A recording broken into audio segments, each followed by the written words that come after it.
Welcome to Bible 365, where we learn and grow in God's Word 365.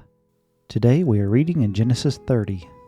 When Rachel saw that she was not bearing Jacob any children, she became jealous of her sister. So she said to Jacob, "Give me children, or I will die." Jacob became angry with her and said, "Am I in the place of God, who has kept you from having children?" Then she said, "Here is Bilhah, my servant. Sleep with her so that she can bear children for me, and I too can build a family through her." So she gave her servant Bilhah as a wife. Jacob slept with her, and she became pregnant and bore him a son. Then Rachel said, "God has vindicated me. He has listened to my plea and given me a son." Because of this she named him Dan. Rachel's servant Bilhah conceived again and bore Jacob a second son. Then Rachel said, "I have had a great struggle with my sister, and I have won." So he named him Naphtali. When Leah saw that she had stopped having children, she took her servant Zilpah and gave her to Jacob as a wife. Leah's servant Zilpah bore Jacob a son. Then Leah said, "What good fortune!" So she named him Gad. Leah's servant Zilpah bore Jacob a second son. Then Leah said, "How happy am I! The woman will call me happy." So she named him Asher. During wheat harvest, Reuben went out to the fields and found some mandrake plants, which he brought to his mother Leah. Rachel said to Leah, "Please give me some of your son's mandrakes." But she said to her, "Wasn't it enough that you took away my husband? Will you take my son's mandrake too?" "Very well," Rachel said.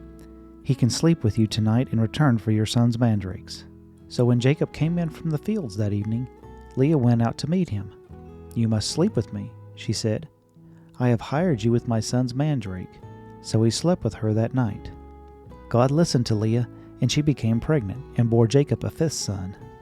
Then Leah said, "God has rewarded me for giving my servant to my husband." So she named him Ashgar. Leah conceived again and bore Jacob a sixth son. Then Leah said, "God has presented me with a precious gift. This time my husband will treat me with honor, because I have bore him 6 sons." So she named him Zebulun. Sometime later she gave birth to a daughter and named her Dinah. Then God remembered Rachel. He listened to her and enabled her to conceive. She became pregnant and gave birth to a son and said, "God has taken away my disgrace." She named him Joseph and said, "May the Lord add to me another son." After Rachel gave birth to Joseph, Jacob said to Laban, "Send me on my way, so I can go back to my own homeland. Give me my wives and my children, for whom I have served you, and I will be on my way. You know how much work I have done for you." But Laban said to him, "If I have found favor in your eyes, please stay. I have learned by divination that the Lord has blessed me because of you." He added, "Name your wages, and I will pay them." Jacob said to him, "You know how I have worked for you and how your livestock have fared under my care. The little you had before I came has increased greatly, and the Lord has blessed you wherever I have been. But now, when may I do something for my own household?" "What shall I give you?" he asked. "Don't give me anything," Jacob replied. "But if you will do one thing for me, I will go on tending your flocks and watching over them. Let me go through all of your flocks today and remove from them every speckled and spotted sheep, every dark-colored lamb, every spotted or speckled goat. They will be my wages. And my honesty will testify for me in the future. Whenever you check on the wages, you have paid me. Any goat in my possession that is not speckled or spotted, or any lamb that is not dark-colored, will be considered stolen." "Agreed," said Laban. "Let it be as you have said." That same day he removed all the male goats that were speckled or spotted, and all the speckled or spotted female goats, all that had white on them, and all the dark-colored lambs. He had placed them in the care of his sons. Then he put a 3 days' journey between himself and Jacob, while Jacob continued to tend the rest of Laban's flocks.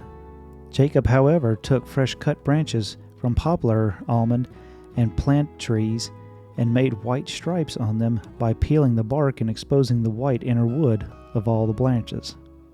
Then he placed the peeled branches in all the watering troughs so that they would be directly in front of the flocks when they came to drink. When the flocks were in heat and became to drink, they mated in front of the branches, and they bore young that were streaked, speckled, or spotted. Jacob set apart the young of the flock by themselves, but made the rest face the streaked and dark-colored animals that belonged to Laban. Thus he made separate flocks for himself, and did not put them with Laban's animals. Whenever the stronger females were in heat, Jacob would place the branches in the troughs in front of the animals, so they would mate near the branches. But if the animals were weak, he would not place them there, so the weak animals went to Laban, and the strong ones to Jacob. In this way the man grew exceedingly prosperous, and came to his own large flocks, and the female and male servants, and camels and donkeys. Thank you for listening. If you found value in it, then like, share, and subscribe.